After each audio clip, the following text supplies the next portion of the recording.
Let's talk about settings. Now, when it comes to any of these settings that we'll cover off, again, it's compromise, right? You're thinking about what's more important. Is it as automated as possible and as easy as possible? Or do I want to control some of this? Do I want to control the way I'm capturing this in order to get a particular look and feel? So you've got to consider that with any of these. You've also got to consider space on your hard drives. So think about sort of the workflow. If you want to go for a 4K workflow, then you've obviously got to be able to handle the extra space and the extra storage that comes along with it. Plus the ability for your edit suite to be able to handle the 4K vision. Now, of course, we can use proxies and stuff like that, and we'll go into that later, to make it easier to edit 4K footage. But just consider that if you're going to capture in 4K, what the impact is. 1080 versus 4K doesn't just automatically mean high and low quality. You can have a 4K resolution and a really poor quality, and the adverse is you can have a 1080 resolution and really high quality. So they're not mutually exclusive with each other. All right, so with my rides, I capture everything in 4K just because it's becoming the standard. It's becoming sort of the default. And the GoPro is kind of designed around a 4K image. So the 1080 image looks okay, but blown up, it doesn't look very good. Whereas on the camera I'm currently recording on this Canon 5D, the 1080 image blown up into a 4K resolution actually looks great. So the GoPro's just not good enough to be able to do the same thing. So therefore I capture in 4K. Now, the resolution I capture in is 4:3. Now, the whole reason I capture in 4:3 is it gives me flexibility. There's two key things. One is when I'm then creating social content, the 4:3 range means that I can create easier square or 9:16 portrait shots.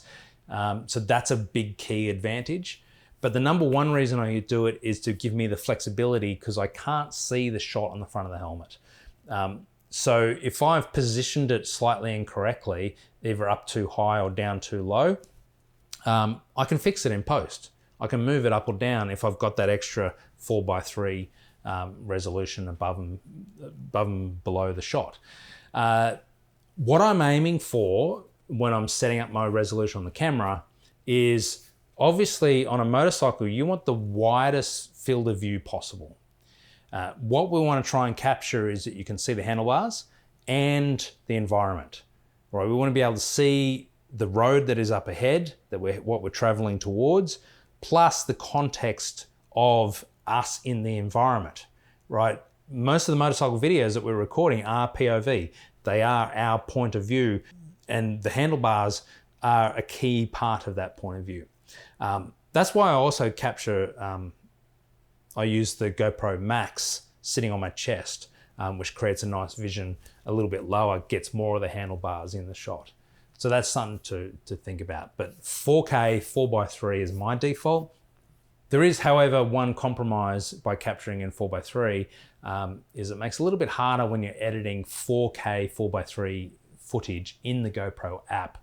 Previewing that extra high level makes it a little bit harder. So, and it does use a little bit extra data. Not a huge amount, but just a little bit extra. So there are things to consider. Capturing in 16:9 will make it probably your workflow slightly easier, that you don't have to worry about that, but you lose that flexibility.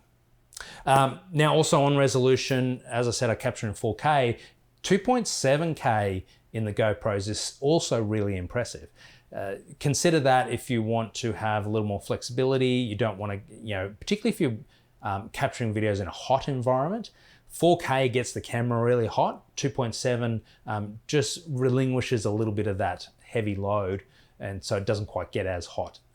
So that's something to consider as well. 2.7K is really good. 1080, as I said before, is just a little bit too low when you want to blow it up into 4K or 2.7K.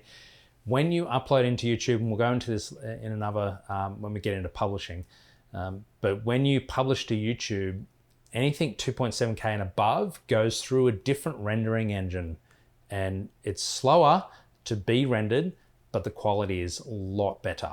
So if you do publish in 2.7K or above, there is certainly some advantages when it comes to YouTube. Frame rate. I shoot in 25 frames per second, and there is two key reasons for that. One is everything else, every other camera I'm shooting in, 25 frames per second is a fairly consistently easy frame rate to go with. Basically, that camera is shooting in 25 frames. The drone shoots in 25 frames, and so I've set the GoPros to 25 frames as well. So they're all the same, right? So it just makes it consistent and makes it nice and easy. I don't shoot in a higher frame rate, 50 or 60 or anything like that, because I've found slow-mo from that point of view doesn't work. It doesn't give you anything.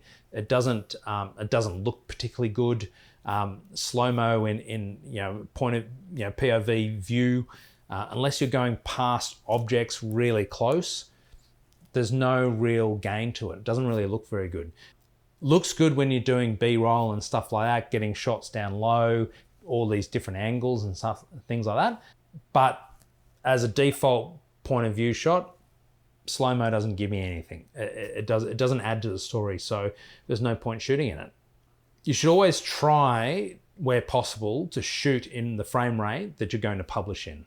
Right? So if you're intending on publishing in 24 frames per second or 25 frames per second, then shoot in that. Right? And then only shoot anything you intend to slow-mo down in a higher frame rate. Now, having said that, a lot of people are publishing at 60 frames per second. And it looks okay, like it's more sporty. It looks more like a broadcast, like a sports broadcast. If that's the look you want to go for, then fantastic. It does look pretty funky. However, bear in mind, not everything can display in that higher frame rate. So not all TVs, devices and so on can display in 60 frames or even higher.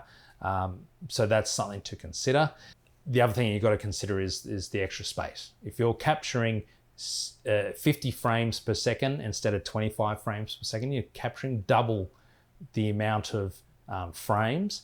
However, bearing in mind the GoPros capture in H.265, which means that between each frame, it's only looking at the things that changed between each frame rather than it's not a raw format. So it's not exactly double, and you're not going to take up double the space. It really is going to be dependent on how much is moving in your shots. So if there's a lot moving in your shots, which on a motorcycle there generally is, then that compression of H.265, each frame is quite different from one frame to the next. So we do tend to use a lot more space than a static stationary shot. It's not going to be exactly double, but it's going to certainly be more. All right, let's talk Pro Tunes. So if you want to get really nerdy like I do, then of course you're going to end up in the Pro Tunes section of your GoPro. Now, if you want to keep everything automated, then just ignore all this. You don't need this bit, right? This is for people who want to go that little bit extra, want to have that little more space when you're editing. First things first, let's talk about color. So GoPro in the Pro Tools section has two options. It has GoPro color or it has flat. Now, this is not quite as flat as a log. So if you look at cinema, they use like a log format, like the Canon uses a C-Log. Let's explain what that is. So if you haven't shot in log before, log format basically crushes all the contrast. It looks like a really bland image because basically what it's done is just crush it all down. Now what that does is means when you're editing, you can set it to where you want it to be. You can set the brightness to be where the brightness should be. Set your blacks to what should be black, set your whites to what should be white, etc. and everything in between. Thing about action cameras, thing about motorcycling in particular is when we're out riding is the light is constantly changing. You can go into a tunnel and then come out and things like that. Now, it's not necessarily going to fix that, right? Because when you go into a tunnel, it's going to adjust your ISO or your shutter speed to set it to the right speed. And then when you go out of the tunnel, it needs to readjust, and it takes milliseconds for that to happen, but that's where it suddenly overexposes and so on. But if you think about when you're riding along and say it's late in the afternoon, the sun's up there and you've got darkness down here, right? So you've got the brightest of bright in the frame and you've got the darkest in the frame. We want to capture as much of that as possible. So flattening out the image means that we can capture more of that. It gives us more room to play. Generally though, when I'm then editing, it's really just a small amounts of contrast that I add back in and saturation that I add back in, right? But you can vary it to make sure that you don't overexpose or underexpose. Consider these two different shots. Have a look at this one. So this one is overexposed. You can see that the sun has blown out everything, but then consider this shot where everything is just as visible. And I think from memory, these were both shown at the same time. One was on GoPro color and one was on flat.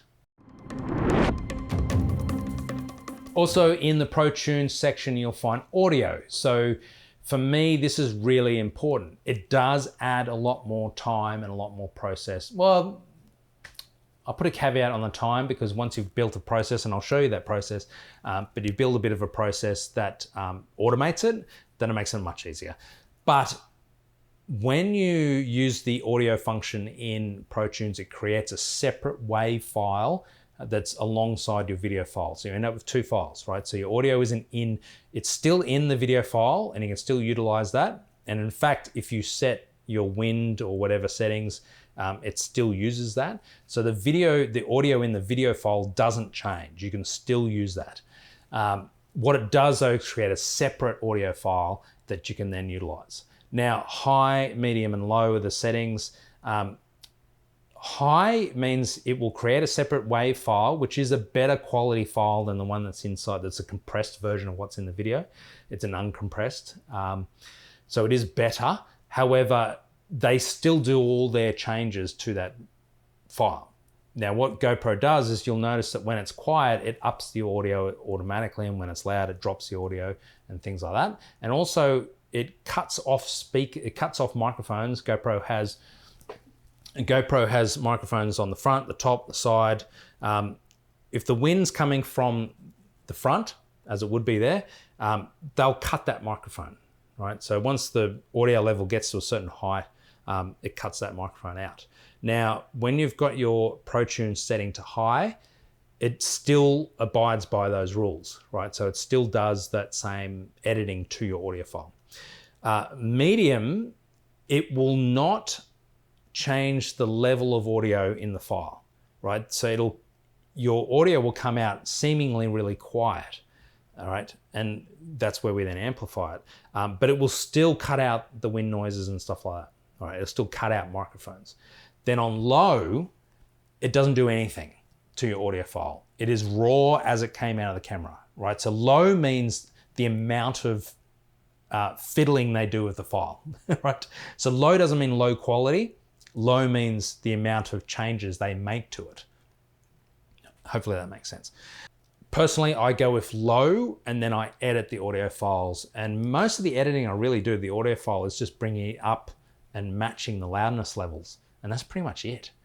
Sometimes I do little bits to get rid of a noise that I don't want and something like that. But generally speaking, you automate the matching the loudness across all the clips to a certain loudness level, and that's it, right? So you can actually automate that depending on the software you're using. The low Pro Tunes audio setting gives you a lot more dynamic range with the audio. Huge amount of difference, like insanely large amount of difference. Personally, I get annoyed with myself if I accidentally turn it off. I think I've ruined the whole thing if I've turned it off.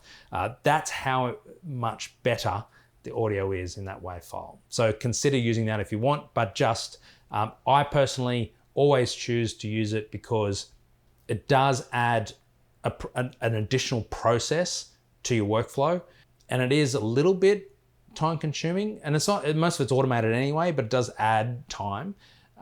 But I personally feel the benefit is totally worth it. Like, it makes such a difference. So audio is absolutely key, when it comes to capturing. People can, you've probably heard this before, but people can tolerate a crappy looking image, but they can't tolerate crappy audio, right? So if you have a crappy image with great audio, you can still understand the story that's being told. If you have a fantastic image with crappy audio, you still can't understand what's going on, right? And so you can't tell your story. So audio is absolutely key to telling a story.